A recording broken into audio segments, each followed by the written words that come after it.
ప్రేమ నర్మద ఇద్దరు చందుకి ఫోన్ చేస్తారు. ఏంటి నర్మద అని అడుగుతూ ఉంటే, బావా అక్క స్కూల్లో కళ్ళు తిరిగి పడిపోయిందంట బావా, మీరు వెళ్ళి తీసుకురండి అని చెప్పడంతో, అవునా మీకెవరు చెప్పారు అంటే, ఇప్పుడే స్కూల్ నుండి ఫోన్ చేశారు బావా, మీరైతే ముందు వెళ్ళండి అని నర్మద చెప్పడంతో, ఇంకా చందు మళ్ళీ తిరిగి స్కూల్ దగ్గరికి వెళ్తాడు.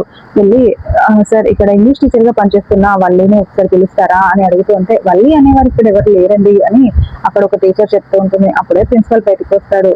ఇంకా అతను కూడా వచ్చి ఆ ఉంటే, ఇంక వల్లిని ఒకసారి పిలుస్తారా మాట్లాడాలి అని చందు చెప్తూ ఉంటే, ఓ మీ వైఫ్ వల్లి గారా, ఆవిడ ఇప్పుడు కూడా చేయట్లేదు కదా, తనైనా ఫేక్ సర్టిఫికెట్స్ అన్ని పెట్టింది, అందుకే తనని జాబ్ లో అనేది తీసేద్దాం, అసలు ఆయన తను రాలేదు, ఆ సర్టిఫికెట్స్ కూడా ఇక్కడే ఉన్నాయి చూడండి అని అతను ప్రిన్సిపల్ రూమ్ లోకి వెళ్ళి సర్టిఫికెట్స్ అన్ని తీసుకుని వచ్చి చందుకి ఇచ్చి చూపిస్తూ ఉంటే, చందు చాలా షాకింగ్ గా చూస్తూ ఉంటాడు.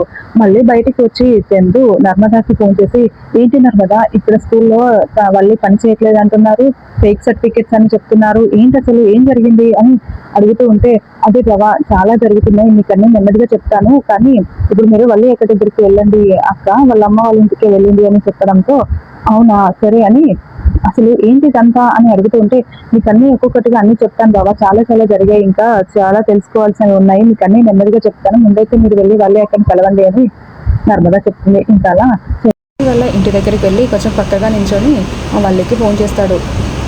వల్లి ఎక్కడున్నావు అని అడుగుతూ ఉంటే, నేను ఇప్పుడు స్కూల్లోనే ఉన్నాను బావా అంటూ, ఈ పిల్లలు సైలెంట్గా ఉండండి అని అంటూ ఉంటుంది. ఇంకా అప్పుడే చందు అదంతా చూస్తూ ఉంటాడు.